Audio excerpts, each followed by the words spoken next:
Hey, before this video gets started, I just wanted to mention how a couple people have told me to do a video on this Roblox movie called Yoichiro: The Old Unit. And after doing some research on it, I'm still up to do it, but it may take a bit longer than usual, and there is a chance I may not do it at all. I'm really sorry if that disappoints anyone. I do think it'll be a good movie to do a video on, but, you know, it's an hour long. There's a second movie, which is also an hour long, and there is no voice acting. It's just subtitles, the entire movie. I just don't know, so I might make a video on it, I might not. I'm sorry if you wanted to see me make a video on it, like, next week, but, yeah. Let's get on with the video. So, Crash and Bernstein. You've probably never heard of it. I certainly hadn't until it scurried its way out my brain hole. I just remember sitting down and watching a brief portion of it, like as a child on Disney XD. I just remember it being a sitcom about this kid who goes to a Build-A-Bear-like shop called Build-A-Buddy and, you know, builds himself his own buddy, who ends up becoming sentient and becomes his best friend. Also, he's a Muppet-style puppet called Crash. Yeah! Oh, and of course, who could forget the amazing theme song? Crash and Bernstein, Crash and Bernstein, Crash and Bernstein.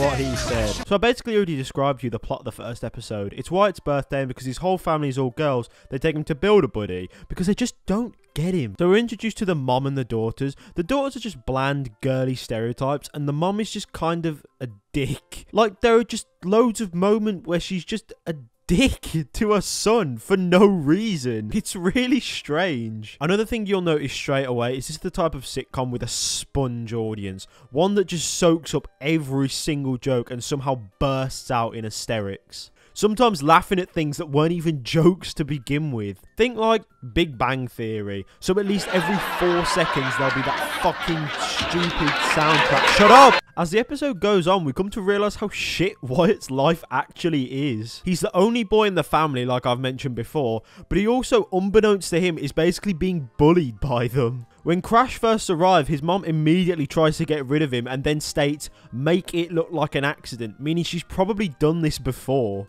And then one of the sisters reveals to Crash she destroyed one of Wyatt's toys just because it was annoying her. Also, let's talk about Crash for a second because I'm so confused by everything about him. He's voiced by Tim Lagasse, who, if I'm being honest, does a horrible fucking performance playing him. Able to make it this weekend. Lola might call.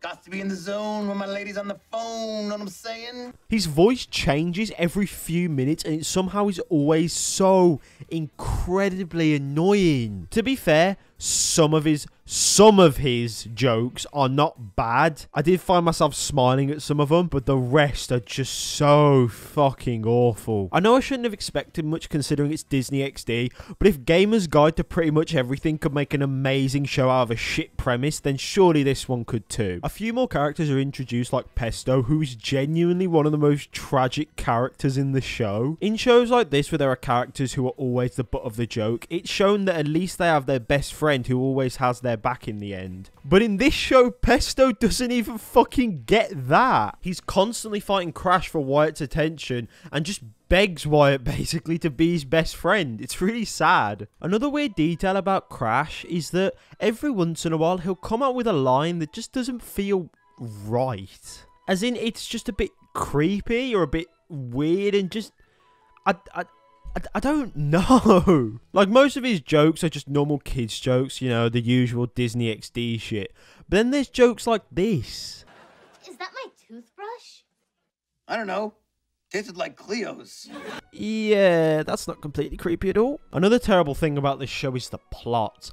I have never in my life seen a show that has absolutely no fucking clue what its plot is going to be, apart from maybe Family Guy. The plot will start off with something normal, for example, Wyatt going on a camping trip with his school and inviting Crash to come along. Pretty simple. But then it divulges into a side plot about Crash finding out what germs are and then being deathly afraid of them. This then turns into the main plot of the episode and they completely scrap the camping idea. This happens quite a few times actually in the show. It just seems that they can't keep their own attention span for more than a few minutes. Speaking of sharing similarities with Family Guy, Crash. There have been many Family Guy episodes recently where the main or side plot revolves around Peter discovering something new and then all the crazy hijinks that come along with it. But what makes these episodes bad isn't the fact that they've been done a million times, it's that Peter is discovering things that are so boring or just things that a literal 4-year-old would know about. For example, Red Bull and apps. Things that just can't fill up a good episode. Sorry, this has turned into a diss on Family Guy. Back to Crash and Bernstein. The same rules here apply for Crash. He knows about a lot of things. Parties, health smoothies, cavemen, southern millionaires. Alright, I didn't get that point across well, but the thing is, he knows a lot of stuff.